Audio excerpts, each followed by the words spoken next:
I was reading recently a clip from Ron Hutchcraft, who's a missionary, a pastor who goes out to remote regions. And one of the things he was recounting was when he had gone on a trip to reach Native Alaskans, and how he would fly. He would use a missionary plane most of the time, and if you've ever seen their small planes, and they're made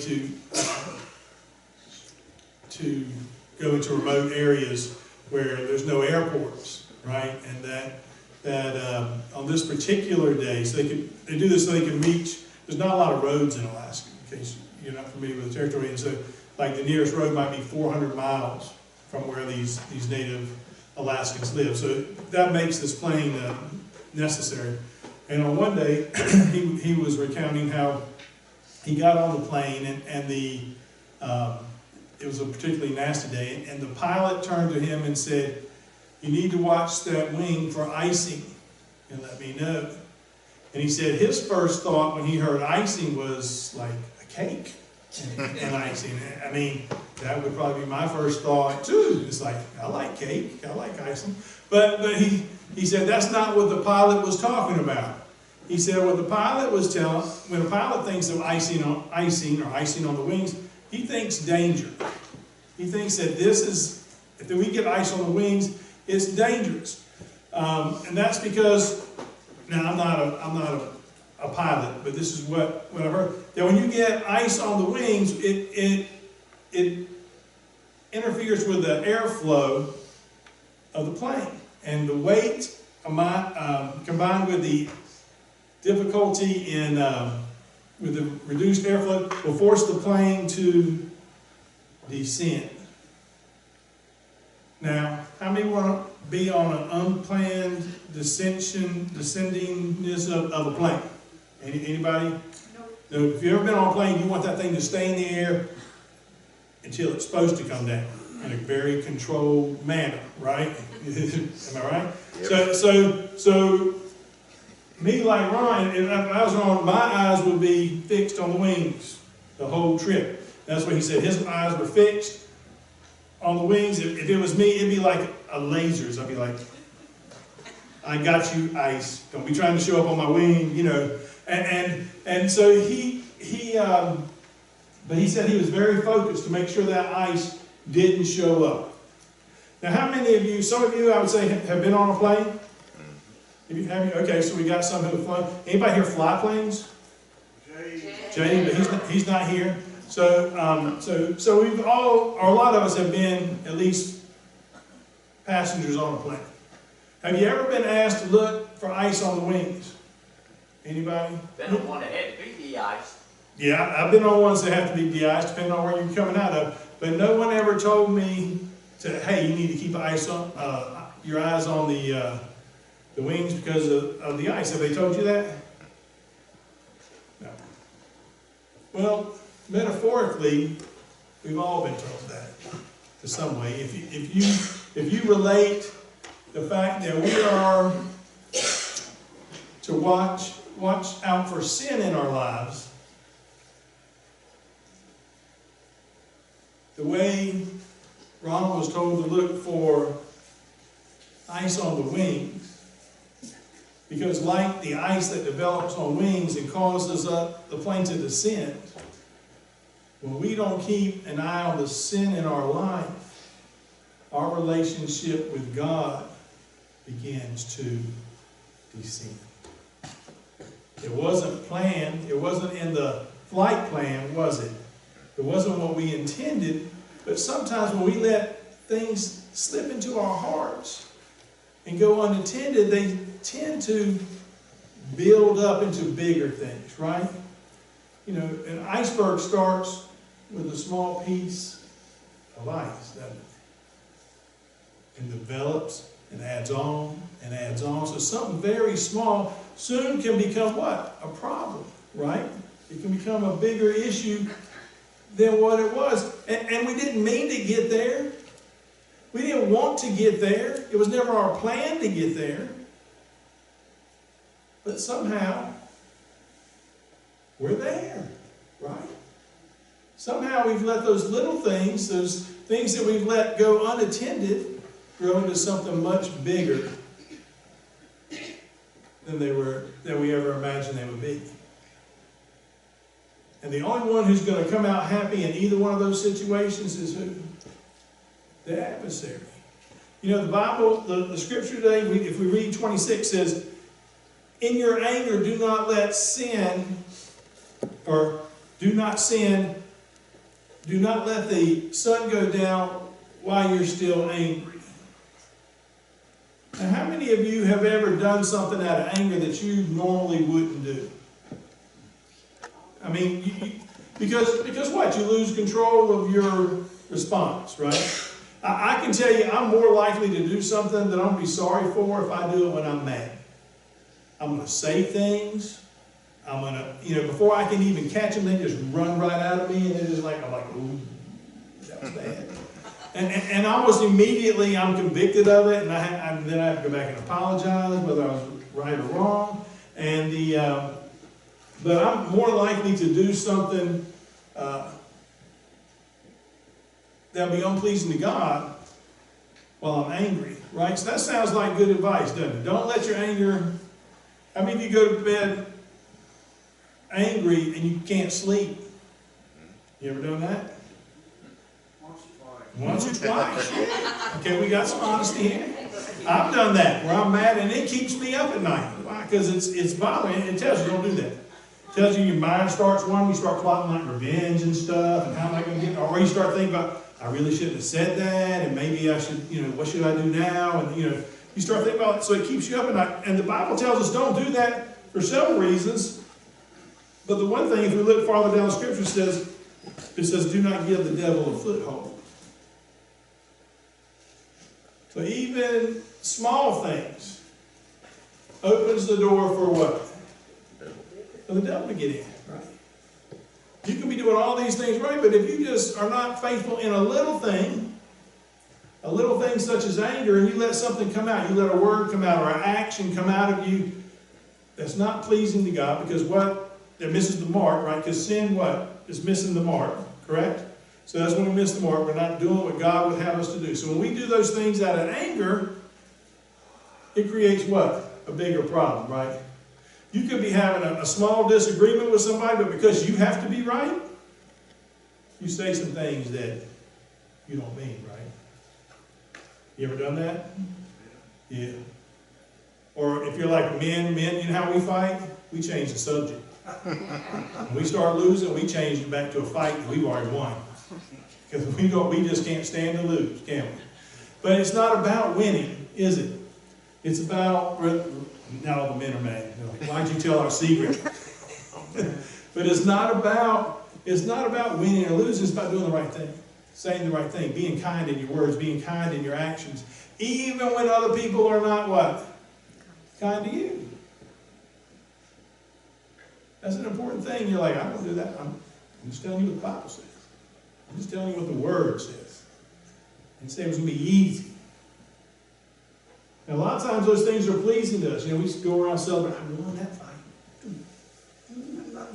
We dancing, we celebrating because we think we won the fight. We lost the battle, didn't we? A lot of times we get involved in small sin. You say, you know what? It's just a little thing. It's just a little white lie. Have you ever told a little lie, then you had to tell another lie to cover that lie, and then you had to tell another lie to cover that lie to cover that lie? And pretty soon you got this whopper and you can't even remember what the first lie was. I see people do that all the time. They're lying about the lie so they can lie about the lie so they can appear to be what? Truthful. That little lie, little white lie, developed into this monster, didn't it? That consumed them. But it felt right when I told the lie. Or I heard men say this. And they be walking down the street and they see a good-looking woman come by and they be like, and somebody correct them. And they say, it's just window shopping. So just because you made a purchase, you can window shop. You're not buying it. It's okay to look. Right? That's how we justify, right? I'm not doing anything wrong, I'm just looking. I didn't. Man, that's a good way to get hit, by the way. That's the wrong answer. But we justify that little thing because it's pleasing to us, so we want to say, okay, it's okay. I want to find an excuse and it looks good, and so I'm going to do it. Right? And there are so many things in life that seem so little, but they build up and they become a bigger problem. And just for you men to know, you don't need to be just window shopping because you've already made your purchase. So there ain't no need to look for nothing else, okay? But sometimes it seems that way, that we can justify anything we want to do. If we want to do it, we'll find an excuse, we'll find a loophole, and we'll make it work. But that's not the way it's intended to be. Because little things become big things when they become unintended, right? When we let those things grow on us, and grow on us, and all of a sudden they take over our lives and they consume us. There's a story that is told about a snake and a frog. And there was this old snake, and he was weak. He hadn't eaten very, very little the last week or so, and he came across this pond that was filled with frogs. And he tried to catch them, but he was too weak and too old, and he just couldn't. They were too fast. And he knew that if he didn't come up with a plan, that he was probably going to starve to death. So about this time, he was laying there in the grass. About this time, the prince of the frogs and his friends came along, and they were playing leapfrog, I guess. But they were playing a frog game, and all of a sudden they came across this snake, and of course they said, "Snake!" It's kind of what I would do, probably in a higher voice, like, "Snake!" And, something like that, because I hate snakes. But they started to run off, and they noticed that the snake wasn't following or wasn't moving, so they went back and they said, "It looks like he's dead." And the snake just sat there, and he had his eyes closed. And the prince, he's the brave one, of course, because he's the prince, and he walks up and he pokes it, and the snake doesn't move, and he goes over there and slaps him on the head, and the snake don't move, and the snake says, "It doesn't matter what you do, I won't eat you." He said, I once bit a sage's son, he cursed me. He cursed me, and all I can do now is give frogs a ride on my back. And the prince said, "Well, that sounds like fun. I'm going to try that." And he hops on the snake. The snake starts to slither along, and he's going good. And they get to, he said, take me to your parents. Take me to the king and the queen." And he tells them the way, and they go back and they meet the king and the queen. And he tells them that he's only good for riding now, and that to hop on, so they hop on his back. So now you have the king and the queen and the prince. They're riding along, and it's going slow, and they're like, this is all good, this is all fine, but you're going so slow, it feels like I could hop faster than this. It doesn't seem to have the excitement that I thought it should have. He said, "Well, I'd like to ride you faster." He said, "But I hadn't eaten in days, and I'm weak, and I don't know how much longer I can last." And he said, "Well, why aren't you eating?" He said, "Well, I can only eat frogs if I have your permission, King. Do I have your permission?" He said, "No, you don't have my permission to eat my frogs." He said, "No, you're not eating my people, my frogs in this case." And he said, "Well, okay." And the prince said, "But Dad, I want the ride to go faster. I want it to be more exciting. I didn't eat a couple frogs, just a couple." And of course the queen, loving her son, said, "Yeah, we have so many frogs. Let him just eat a few frogs. Well, a few frogs won't matter. Give him permission to eat the frogs. So we can go faster, we can ride, things will get good."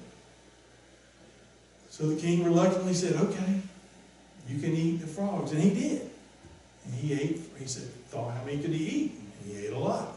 And he ate, and he went faster. And he ate, and he went faster. And he ate, and he went faster and faster. And the ride became fun and exciting for the prince and the queen and the king as they rode through the grass on the back of the snake, who could move so quickly now and move with ease. But the problem was that it was running out of frogs to eat. And then one day, he turned to the king and queen and says, I've eaten the frogs, and I have become strong, and I have become healthy. But we're all out of frogs. So that only leaves me you. And with that, he turned and he pounced on and he ate them. That's a good story, right? He said, but what is it? Thank you. He said, but what is it? You said, like, what does that have to do with anything? Well, sometimes we're like those frogs. And we let things that seem nice, seem like what we want, get in the way of what we really should have and what we really should do. And it starts off with something small.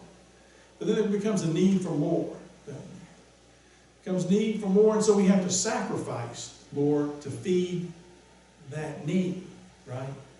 And so that sin or that deceit becomes bigger and bigger and bigger until, like the snake, it what? Consumes them, right? It totally takes away from who you are and from who you worship. You see, when we let little things become big things, they have a tendency to separate us from God more than we ever intended, more than we ever desired. But they take us to a place where we feel so far away from God that we can't even see Him, or we can't even feel His presence. And it's just like that ice on the wing. When it builds up and it builds up, what's going to happen? The plane's going to what? The plane's going to go down, isn't it? That flow, that airflow that had lifted us up in the plane for so long becomes hampered. And the weight that's on those wings begins to what? Push us down. And the same thing is true with sin. You know, that connection with God, that communication, that prayer, that upliftingness that comes from being at peace with God. When that flow becomes interrupted, we begin to what? To sin, right? And I can tell you, just like that plane, when your relationship with God starts to go down, it's not good news for anybody. We not only hurt ourselves, we hurt others. We hurt people we never intended on hurting. But yet, we find ourselves in just that boat, in just that plane. You see, paying attention to the small things in life, the small sin in our life, is very important. The Bible mentions a few of those things. What does it talk about? Anger, right? One of the things is don't go to bed when you're angry. I think we've all done that. And if we're smart, we found the wisdom in not doing that. Right? Don't talk about people. If you read the list, it says don't slander people. How many of us have been guilty of spreading at least one rumor in our lifetime? How many of you have spread a rumor this week? Don't raise your hand. I don't know. How many of you have talked about the preacher this week? But do not raise your hand. All right. I did do that. It was all good. Good. Okay. Yeah. Even those small lies, Billy, will get you. But in all honesty, we've all done some of those things, right? And we underestimate even how a small word can become something big. Some of you have played that game where you start a message on one side of the room, haven't you? And then you let it pass ear to ear all the way to the other side. And when it gets to the other side, it don't even resemble what started off here, does it? If you've never played that game, you ought to play it sometime. It's really enlightening. How rumors get started and get passed along to where, anyway, they're just unbelievable. But the power of a word, just a word, is so powerful. We need to think before we speak. We need to think, is this uplifting? Is this positive? Does this have value? Or is it being used to tear somebody down? Negative. Is that what Jesus would do? See, I don't experience Christ in that way, that he would tear people down. I always see Christ as always trying to bring people to a better place than where he found them. You don't do that through rumors, do you? You don't do that through slandering somebody. If you don't understand them, try to get to know them, right? Maybe you'll understand them a little bit better. Maybe you'll be able to speak about them in a more positive way. You see, Pam drew a path out here, and we all go down a path. It's called our life, our journey, right? And some people will go heel to toe. Some people will do the bunny hop, right? And we don't know why they do the bunny hop, because I do heel to toe. But maybe I'll take the time to find out why they do the bunny hop, or the electric slide, or however you get through life. Because there's probably a reason behind it. And seeking to understand people is seeking to love people, isn't it? If I spend all my time judging you for where you are, it takes away from the love that I should have for you, doesn't it? You see, in reality, I don't judge how you show up here on Sunday. If you showed up in pajamas, that's okay with me. I truly don't care. I don't care if you wear a suit. I don't care if you wear a short sleeve shirt. I don't care if you wear your pajamas. I don't care about that. What I do care about is that you what? You show up. Right? So often we get caught in the big things of life like mountains, and we forget that mountains are just made up of granulars of dirt, right? We lose track of that. We're supposed to be looking for the little things in life, the little things that distract us from where we're supposed to be. You see, a particle of dust isn't a big thing until it gets into your eye. And then it becomes what? A boulder? I mean, the biggest thing you've ever experienced, right? But we need to look for those little things. We need to look for those things that separate us from God. And then change them. Not just seek them out to find them, but to change them. We've entered a season of Lent. Time of preparation, right? Easter's coming. Are we ready? Are we ready? Have we got rid of those little things that are adding up on our wing? Those little slivers of ice. Those little sins in our life. Because it's important that we do. So we can be the people that God would have us to be. You see, Paul is saying, you're not supposed to be like you were. You're told to take that off. You're supposed to be a new creation in Christ. In other words, you're supposed to seek to live differently than those other people. Those people who don't know Christ. So if you're living as if you don't know Christ, then something's what? Wrong, right? And you need to seek to change your ways so that you can be more like Christ, so that you can be a witness for Christ in all you do and say. And the question is, do you live that kind of life or not? And that takes a little soul searching. It takes looking in deep and saying, do I need to change some portion of my life that's not being what God would have it to be? Because if you do, you need to make those changes. You say, but I so enjoy getting together with the girls and gossiping. It's so much fun. If I just took away that part of my life, it's going to leave such a void. I don't know what I'll do with the other 20 hours in the day. You know, sometimes it's hard. But God tells us to change. And not only that, He tells us that when you change, I'm going to fill you with something better than gossip. I'm going to fill you with uplifting words. I'm going to fill you with something better than judgment. I'm going to fill you with forgiveness. I'm going to fill you with something better than hate. I'm going to fill you with love. You see, I'm not going to leave you void and empty. What I'm saying is get rid of that little junk that's clogging up your life so I can fill you with me. So I can make you more Christ-like every day. But to do so, you've got to get rid of the junk. You've got to get rid of those things that are separating us. You've got to look inside and say, what's taking up space that God could be filling? That God could be using me for, and how do I get there? How do I make that change? How do I make that change so I can be more Christ-like? Be the person that God would have me to be. And you say, why should I do that? I don't want to forgive nobody. I don't care about whether I'm right or wrong or what. I don't want to not be angry. I like being angry. I'm angry all the time. I know some people like that. They're angry about everything. Here's $100. Well, you brought it to me in the wrong denominations. I wanted 20s. You brought it to me in 5s. You know how bulky that is to carry around? They can find something to be mad about no matter what happens. You probably know some people like that too. You might be one of those people.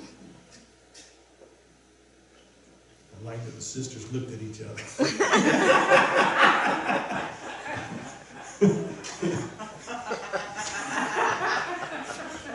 Like, he's talking about you. He's talking about you.